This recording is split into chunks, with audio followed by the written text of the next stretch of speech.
Well, beautiful people, this damn nation. It is Wednesday. You know what time it is. It is the best damn wrestling podcast. I am your humble host, Brian Renegade, and with me, I have the best damn crew. First of all, he just showed up. We got the chef of all chefs, Senior Fuego himself, the one and only Sultan of Spices, Chef Showtime. What's happening, my brother? What's good? What's good? How you guys doing? Oh man, we good, man. Good, can't call it blessed and highly favored, as the old folks would say. You know what I'm saying? You know what I'm saying? You did what I'm saying. Next, we have the King of Grapple. On a dark night in a dark alley, he can either save your life or whoop your ass and throw you in the trash can. He's the green-eyed bandit. He's your mama's favorite wrestler, and he can whoop your daddy ass, Mr. Everything, Victor Andrews. What up, what up, what up, what up? First of all, before we move any further, as of today is going to be the last day that I go as Mr. Everything, Victor Andrews, on the Best Damn Wrestling Podcast. We're going to go ahead and make that transition. The new videos get ready to come out really soon. I just saw a clip of it earlier today. It's going to drop next week. So you guys will get the exclusive to see the new character for Mr. Everything, where I'm going to go to, where I'm transitioning to. You guys get the exclusive next week. So make sure you tune in on the Best Damn Wrestling Podcast. In fact, you should be tuning in every week. We said to tell you to tune in, but we're going to tell you anyway. And we're going to give you something exclusive. And before we move on, we got to introduce El Capitano around here, the man with the plan, the head honcho, Mr. Clean himself. Go ahead and do a little rub there. Brian Renegade. What's happening? Thank you. Appreciate that, my brother, for the intro. We got an esteemed guest in the building. I can't control my excitement. I've been watching this young man on his meteoric rise. You know what I'm saying? He is quickly becoming known as the King of the Carolinas. Mr. Everything, I'm gonna let you do the due diligence and introduce our esteemed guest. I don't want to introduce this clown, man. I don't want to introduce. I'll tell you what, man. We ain't gonna do that. So you're telling me everybody gets a great introduction except me? I got you. Don't worry about it. This guy. You know what? I'm gonna be professional. We're gonna get to the beef later. Ladies and gentlemen, we got one of the greatest up and coming superstars there is in the Carolinas. He does just about everything that I do.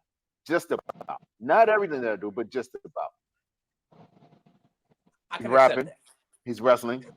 He's training. He got the grill. You know what I'm saying? He got the grills in jar. Look at his chain. Look at his neck. He got the little bling on the neck. You know what I'm saying? He's definitely one of the guys you want to be able to say I knew him when before he makes it to the big leagues. So ladies and gentlemen, I'd like to introduce to you our very, very esteemed guest, Mr. Trey Da Rula.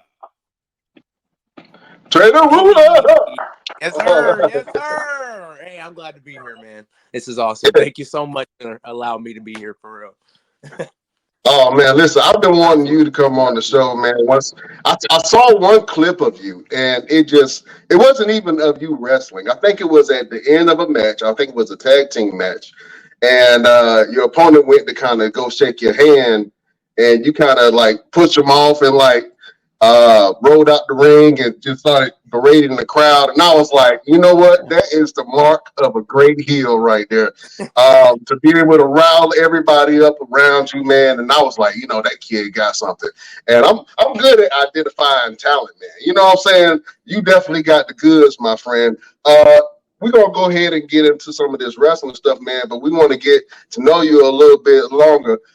we're gonna put you on the hot seat if you don't mind. So Trey Da Rula, Oh, the snap. Carolina Reaper, uh, uh, when did you fall in love with wrestling? Oh man, a long time ago. So like my earliest memories of wrestling had to have been right before WrestleMania 20 because I didn't get my parents didn't like allow me to get pay-per-views back then until like my first one was WrestleMania 21. So after that I was getting them and I was like I was in tune. So I'm the earliest memories I have was Rock and Stone Cold. You know, obviously, Triple H always having that big gold belt. Eddie Guerrero was my biggest, was like the biggest wrestler that I like loved back then. Cause there's videos of me as a baby, like just Eddie, Eddie. So like, uh, but yeah, I probably it was probably around had to be like 6 or 7, had to be. Yeah, man, you got that bug early, man. Matter of fact, how old are you? Because you saying that Rock and Hogan was your first real match that you saw. How old, if you don't mind me asking? No, I'm 26. I'm 26. Okay. Oh Yeah. man, boy, you make me feel old. I'm about to get my AARP card. Jesus. Yo, that was about like when I started getting all the action figures because I was huge into action figures. I had a tote, like a huge tote of just action figures. And every ring, anytime I try to get a ring, like one of those nice rings, they break because I go extra crazy in them things. So Yeah.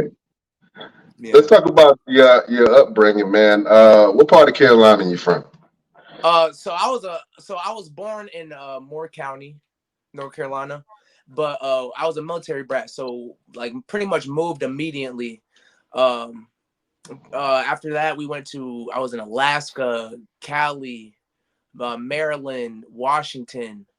Uh, shoot, I know I'm missing Hawaii, Colorado. Then I came back. So I bounced around a lot growing up. I never stayed with the same people. It was like every year almost. Like we were just moving and moving and moving. So yeah. Oh man, I know a lot of that traveling, man, could I either know. break a kid, you know what I'm saying, or it can mold them into something great. How did all that moving around affect you? Uh it literally it hurt a lot. Like it hurt every single time I had to leave because it showed me how to make friends. I was really, really good at making friends. So like anytime I go, I'd make like best friends and then I had to leave. Then I'd go and I'd make some more friends and I had to leave. But once I started getting to like middle school, like middle of middle school, early high school, that's when it started getting hard.